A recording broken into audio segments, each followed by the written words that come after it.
মাতা,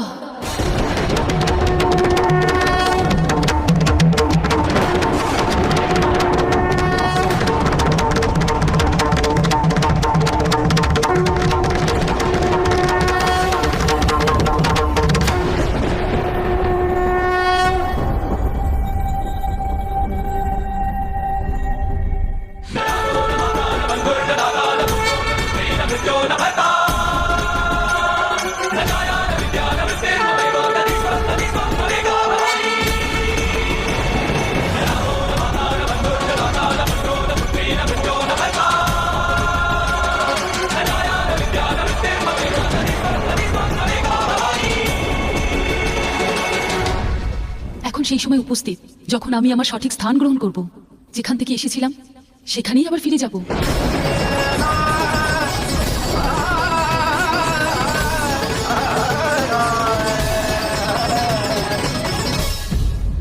তুমি কি বলছো সীতা? আর্য, আমাদের প্রত্যেকের জীবনে কোনো না কোনো উদ্দেশ্য থাকে, আর যখন সেই উদ্দেশ্য পূর্ণ হয়ে যায় আমাদের সবাইকে আবার সেই সৃষ্টিতে ফিরে যেতে হয়। এটাই তো সৃষ্টির নিয়ম, তাই না? আমার জীবনের উদ্দেশ্য ছিল স্ত্রী জাতির সম্মান বৃদ্ধি করা, সমাজে তাদের যোগ্য স্থান প্রদান করা। আর দেখুন আর্য, ওদের দিকে তাকিয়ে দেখুন, আজ সমস্ত স্ত্রী জাতি সমাজে সসম্মানে দাঁড়িয়ে আছে।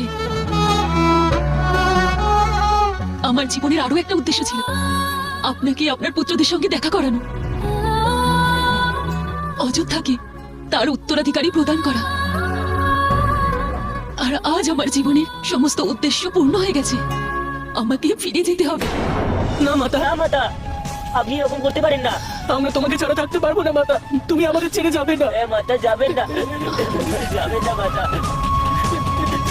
শোনো পুত্র, একজন মা কখনো তার সন্তানদের থেকে দূরে যেতে পারে না। আর এই পুরো পরিবার, তোমাদের পিতা সর্বদা তোমাদের সঙ্গে থাকবেন। এবার তোমরা সেই ভালোবাসার স্নেহ পাবে যার জন্য তোমরা বহুদিন অপেক্ষা করছো। পুত্র, তোমরা সেটাই করেছো যেটা তোমাদের জন্য উচিত ছিল, আমাকেও তো সেটাই করতে হবে, তাই না?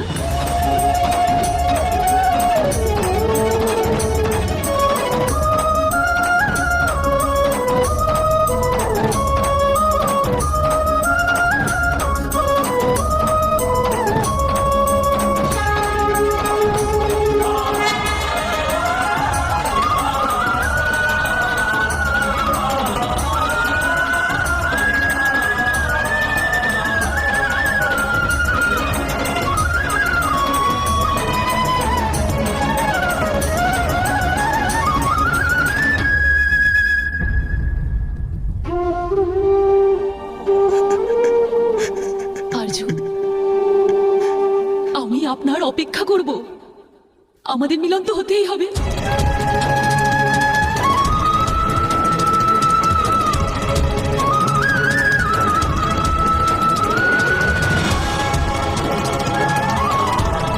মাতা,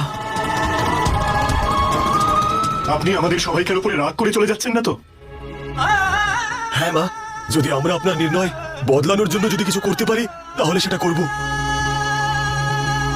আমার ফিরে যাওয়াটা নিশ্চিত, কিন্তু আপনারা সবাই যদি সত্যি আমার জন্য কিছু করতে চান, তাহলে স্ত্রী জাতি যে সম্মান আর অধিকার পেয়েছে তা সর্বদা একইভাবে বজায় রাখার প্রতিশ্রুতি দিন আমাকে। সর্বদা মনে রাখবেন, একজন নারী মা হতে পারে, কন্যা হতে পারে, ভগিনীও হতে পারে, কিন্তু এইসবের আগে সে আপনাদের মতো একজন মানুষ। সম্মান আর ভালোবাসার সমান অধিকারী তারা। এই জন্য আপনারা সর্বদা তাদের পবিত্রতার উপরে বিশ্বাস রাখবেন, কারণ প্রত্যেক নারী এতটাও ভাগ্যশালী হয় না যে তার কাছে ভরত, লক্ষণ, শত্রুঘ্নের মতন দেওররাও থাকবে, শ্রীরামের মতো স্বামী থাকবে, হনুমান আর লবকুশের মতো পুত্ররা থাকবে,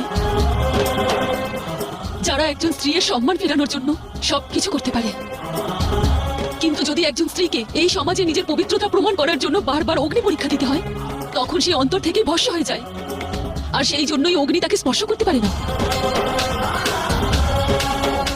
তাই আপনাদের কাছে আমার অনুরোধ, আপনারা এইভাবে নারীদেরকে অপমান আর অবহেলা না করে তাদেরকে ভালোবাসা আর সম্মান দিন, আর তারপরে দেখবেন ঠিক অযোধ্যারই মতো আপনাদের জীবন আর এই ধরিত্রী সুখ আর সমৃদ্ধিতে ভরে উঠবে। আপনারা যদি আমাকে মনে রাখতেই চান তাহলে সর্বদা আমাকে এই রূপেই মনে রাখবেন, যাতে আর কখনো অন্য কোনো স্ত্রীর সাথে এই পরিণতি না হয়। হ্যাঁ হ্যাঁ মাতা, আমরা এরকমই করবো। এরকমই করবো মাতা, আমরা স্ত্রীদেরকে তাদের অধিকার আর স্থান নিশ্চয়ই দেবো। আপনাদের সবাইকে আমার ধন্যবাদ।